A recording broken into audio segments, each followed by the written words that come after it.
नमस्कार।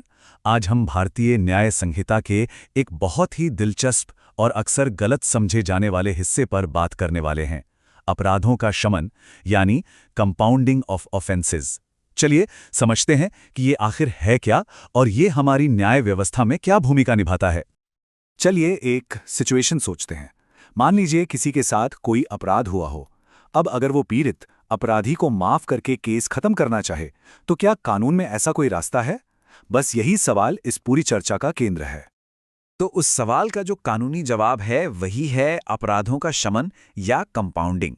ये एक ऐसी कानूनी प्रक्रिया है जिसमें पीड़ित और आरोपी के बीच एक तरह का समझौता हो जाता है, जैसे कि मुआवजा, और इस समझौते के बाद वो आपराधिक केस वहीं खत्म कर दिया जाता है। अब एक बात समझना बहुत जरूरी है कि ये प्ली बार्गेनिंग से बिल्कुल अलग है। कंपाउंडिंग की पहल पीड़ित की तरफ से होती है और इसका नतीजा होता है दोष मुक्ति यानी एक्विटल, मतलब आरोपी पूरी तरह बरी हो जाता है। वहीं दूसरी तरफ प्ली बार्गेनिंग में आरोपी खुद अपना जुर्म कबूल करता है ताकि सजा कम हो जाए, पर उसे सजा मिलती जरूर है। तो आज की हमारी चर्चा का रोड मैप कुछ ऐसा रहेगा। हम समझेंगे कि कंपाउंडिंग क्या है, फिर देखेंगे कि कौन से अपराध निजी तौर पर सुलझ सकते हैं और किन के लिए कोर्ट की इजाजत चाहिए। इसके बाद हम इसके जरूरी नियमों को जानेंगे और आखिर में वो सबसे अहम बात समझेंगे कि कोर्ट कहाँ एक लकीर खींचती है। तो शुरू करते हैं पहली कैटेगरी से, वो अपराध जो निजी तौर पर सुलझाए जा सकते हैं। ये वो मामले हैं जिन्हें कानून थोड़ा कम गंभीर मानता है और इसलिए पीड़ित और आरोपी को सीधे समझौता करने की छूट देता है। कानून का मानना है कि कुछ अपराध ऐसे होते हैं जिनका असर सीधे सीधे किसी एक व्यक्ति पर होता है। ऐसे मामलों में सिस्टम यह आज़ादी देता है कि पीड़ित और आरोपी बिना कोर्ट के दखल के आपस में ही मामला सुलझा लें। इससे मामले जल्दी निपटते हैं। उदाहरण के लिए व्यक्तिगत अपराधों को देखते हैं, जैसे जानबूझकर किसी को मामूली चोट पहुंचाना, किसी को गलत तरीके से रोकना या हमला करना। इन सभी मामलों में जिस व्यक्ति को नुकसान पहुंचा है उसे सीधे समझौता करने का अधिकार दिया गया है।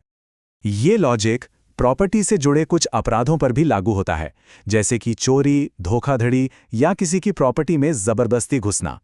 यहां जिसका सामान चोरी हुआ या जिसके साथ धोखा हुआ, वो समझौता कर सकता है।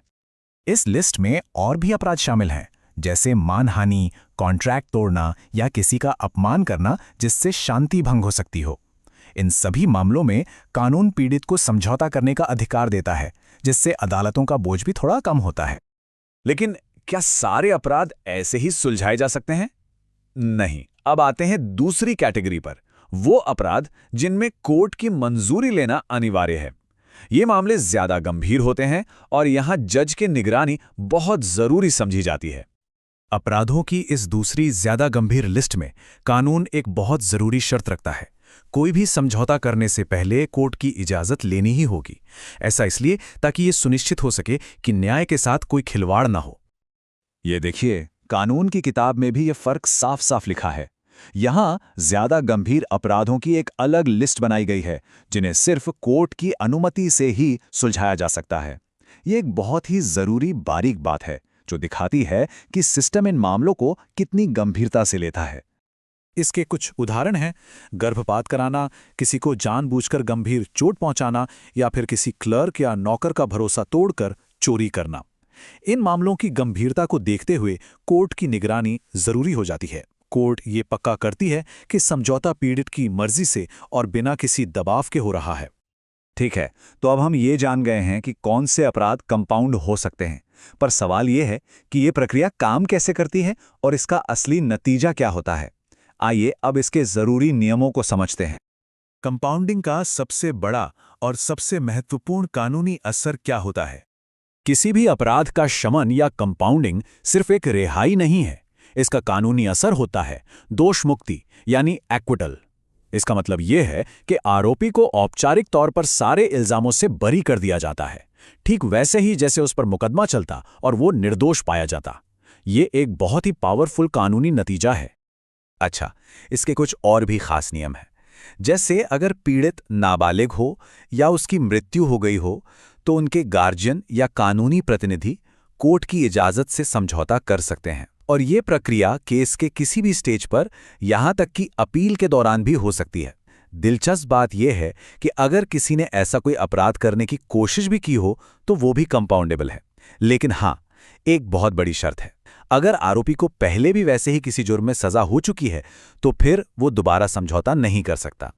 अब हम आते हैं इस पूरे टॉपिक के सबसे अहम और सबसे बारीक हिस्से पर। वो कौन सी सीमा है जो कोर्ट तय करती है?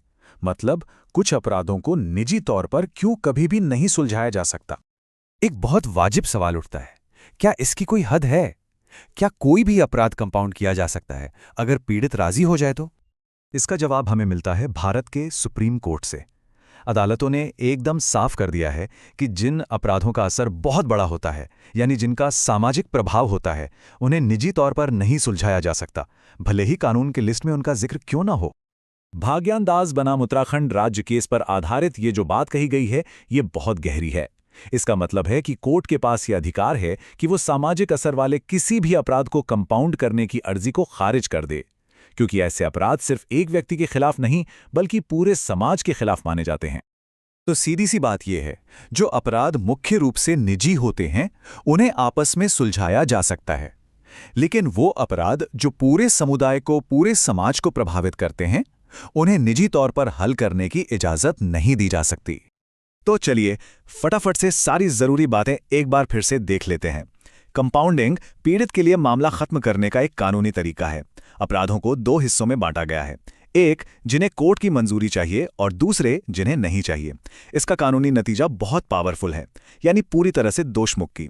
और सबसे जरूरी बात, अदालतें उन अपराधों पर एक साफ लकीर खींचती हैं जिनका सामाजिक प्रभाव होता है, ताकि समाज का हित सुरक्षित रहे। तो कंपाउंडिंग न्याय का एक अलग रास्ता जरूर दिखाता है, लेकिन इस पर यह सवाल जरूर उठता है कि इस रास्ते पर चलने का फैसला करने का हक आखिर किसका होना चाहिए? सिर्फ पीड़ित का, या फिर राज्य यानी स्टेट का भी इसमें कोई रोल है? इस पर सोचिएगा जरूर।